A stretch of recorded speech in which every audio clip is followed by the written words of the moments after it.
You are now listening to EdYOUcate, the most fired up educational podcast there is. EdYOUcate is all about the quality education access to students and how we can provide research-based solutions to free the young minds of the world. On this podcast, we will be exploring different educational experiences, education's greatest of debates, and more. The hottest educational podcast out. EdYOUcate is brought to you from the Albany State University's very own Center for Educational Opportunity. Enjoy. In this episode, we will be discussing workplace bullying. Today, we have our special guest, Leah Hollis. If you would like to introduce yourself to the listeners and just give them a little bit of background information about who you are and what you do. Sure. Thanks so much. My name is Dr. Leah Hollis. I am currently an associate professor at Morgan State University and a visiting scholar at Rutgers University. And I have been studying workplace bullying in higher education for over the last 10 years. I enjoy my research, but also very saddened that it is needed. Okay, thank you for that. So can you tell us a little bit more about what workplace bullying and discrimination is and how you got interested in this topic? Well, it's interesting you've tied workplace bullying and discrimination together. So I got into this because I was very interested in diversity, inclusion work, and studying race, gender, those kinds of issues in athletics. And somebody asked me, well, do I really have to be part of a protected class to enjoy a bias-free workplace? And the answer is no. So I did a quick search and found out that there are lots of abuses that are not triggered by protected class, and that would be called workplace bullying. So in the American context, workplace bullying and harassment, illegal harassment, are pretty similar. It's just that harassment, you say you're being harassed because of your race or your gender or religion. And with workplace bullying, you're just harassed and therefore often cannot take action against the bully if they're the same protected class as you, unless you can tie it to discrimination. Okay, that's interesting. So can you give us a little bit more information about workplace bullying and the role of leadership? Workplace bullying, much like if you think about playground bullying, the bullying will go on until the teacher steps in or the authority or the leader steps in. It's the same thing with workplace bullying. So if there is bullying and abuse going on, then the leader really needs to intervene, have policies and procedures in place, or have a designee to jump in and stop the abuse. So you've mentioned in the previous question that there's a difference between workplace bullying and discrimination, which is more of harassment. So if someone is being bullied in the workplace, and it doesn't necessarily line up with discrimination, with gender, race, what should that person do to prove their point or just get justice from being in that situation of being in the workplace and being bullied? There's a couple of situations. Often, and I just finished a study, bullies also tend to engage in corruption, whether it's financial issues, personnel issues. And so if you can catch the bully doing some of those misdeeds, the other thing that we're finding is some of the most powerful interventions comes from coalition or a collective voice. So try to find other folks who have gone through the same unfortunate situations or other folks who have witnessed it and try to come together collectively to not just deal with the one bully, but also deal with, is there a policy in place?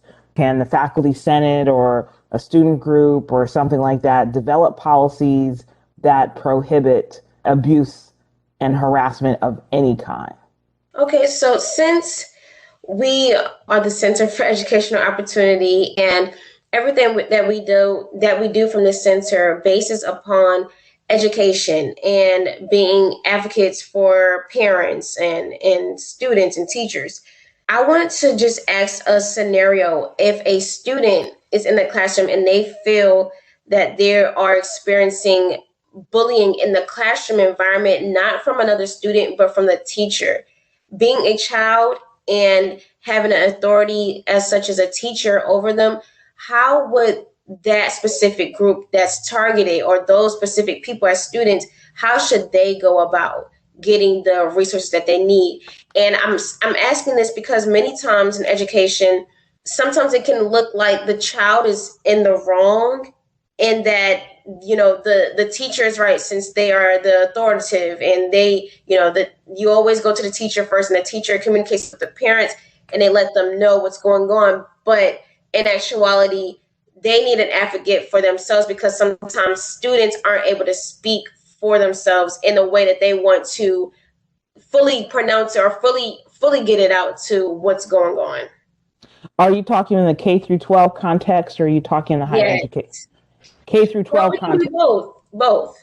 K through 12 context, all 50 states have policies that prohibit bullying. I know not, and so if parents are aware that their children are facing bullying either from other children or even from the teacher, the parent should go with the child to administration. Actually, let me say this. The first and the fair thing to do is to go directly to the teacher. Just so you know, you may not have intended it, but my child feels uncomfortable because of X, Y, and Z. And be very specific with the teacher and give the teacher a chance to correct it.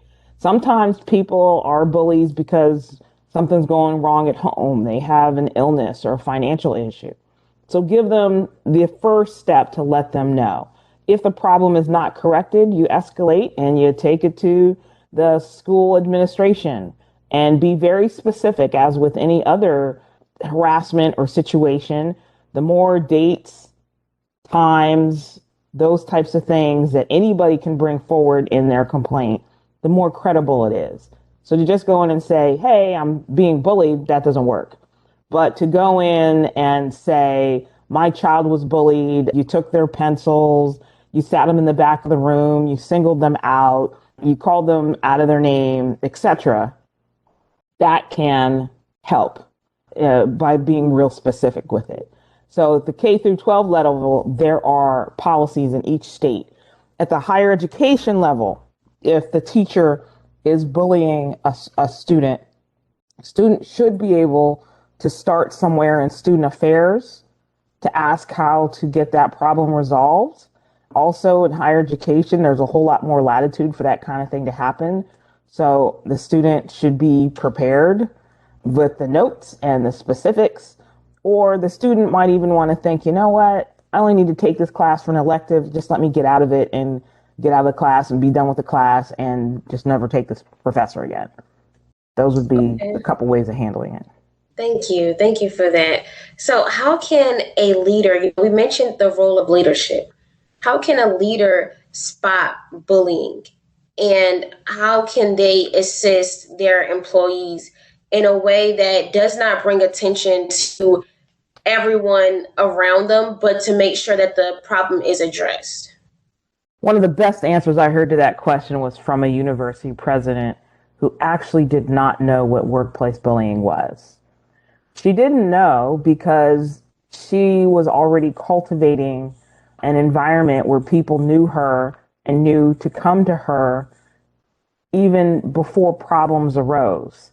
So if you create an environment where people trust the administration, organizational trust, and people feel encouraged to report things, then the leader has a better sense of what normal looks like, and also then in contrast what bullying looks like.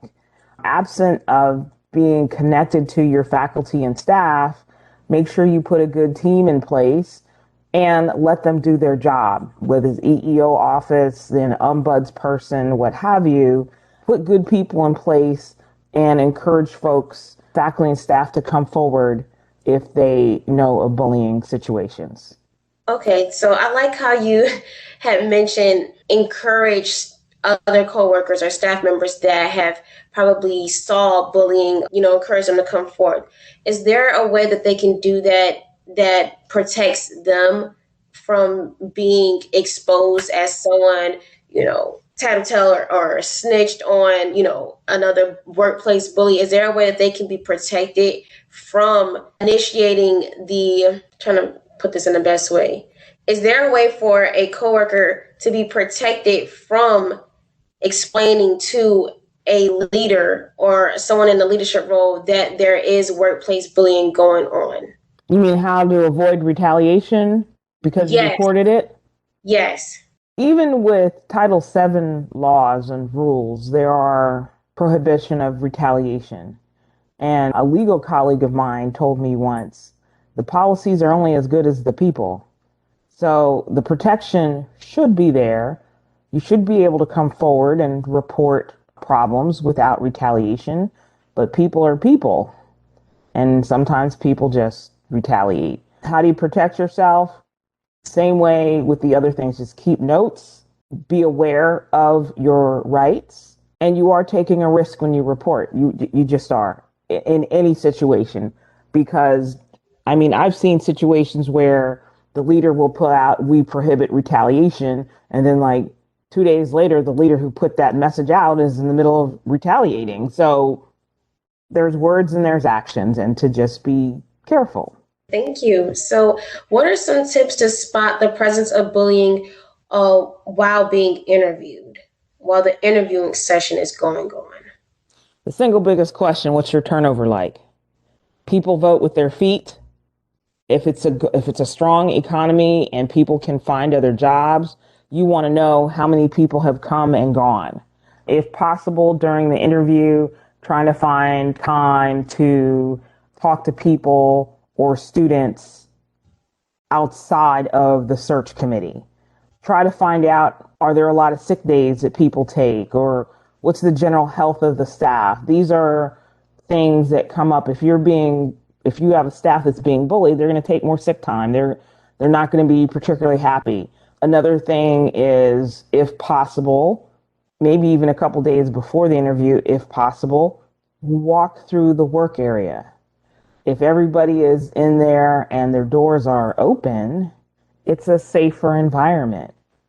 But if people are in there and the doors are closed, it may not be a safe environment.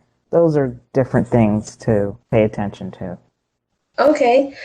So I like how, during this topic, we've mentioned bullying in the workplace and discrimination and the role of leaderships and just different strategies to look for in the workplace, as well as K through 12 and higher education, and also how to spot it while interviewing. I guess my last question, just to wrap up this interview, what would you give someone from your own personal experience advice? I know you said a lot of good nuggets, but just something to sum it up. I guess one main thing that someone can take away that may be experiencing this, or that may be a leader and don't really know how to go about protecting their coworkers. It's different when you're in the situation, and from what you know by laws or what you're taught in professional development classes. What is something that you could just give, someone that may be involved in this, as a little bit of encouragement or personal experience that can help them? Couple things. You're not alone. So many people are being bullied in higher education. You may feel like you've been singled out. Chances are this bully has bullied other people. Try to take care of your health. Workplace bullying is a health harming issue. Insomnia, panic attacks, anxiety disorders, eating disorders, all of those things. Try to take care of yourself if need be. There's no shame in finding a counselor. Also, when people are bullied, they tend to feel this reflex of shame, like it's something I did. Nope. So don't isolate yourself. Build yourself a support group. And most recently, I just published an article about a woman who had been bullied for years. And she had commented she can't get the care or appreciation from her group. But she used social media to announce when, she got a great publication or a grant. And on publications, on social media, people were writing in saying, great, this is wonderful. So she did find her sense of belonging in another space, even though it had been taken from her in the environment in which she was bullied. So all of those things can certainly help, but take care of yourself. Try to take care of yourself. It is a debilitating problem. Oh, thank you so much for that. Just wanted to let all of my listeners know again, this is Dr. Leah Hollis. Thank you so much for coming on here today and just spreading your and sharing your knowledge about workplace bullying and discrimination and helping others that may have been able to experience this. You have just completed the most recent episode of the EdYOUcate podcast. Thank you for listening to the most fired up educational podcast out. Tune in every first Wednesday of each month at 5 p.m. during the 2021 through 2022 academic year.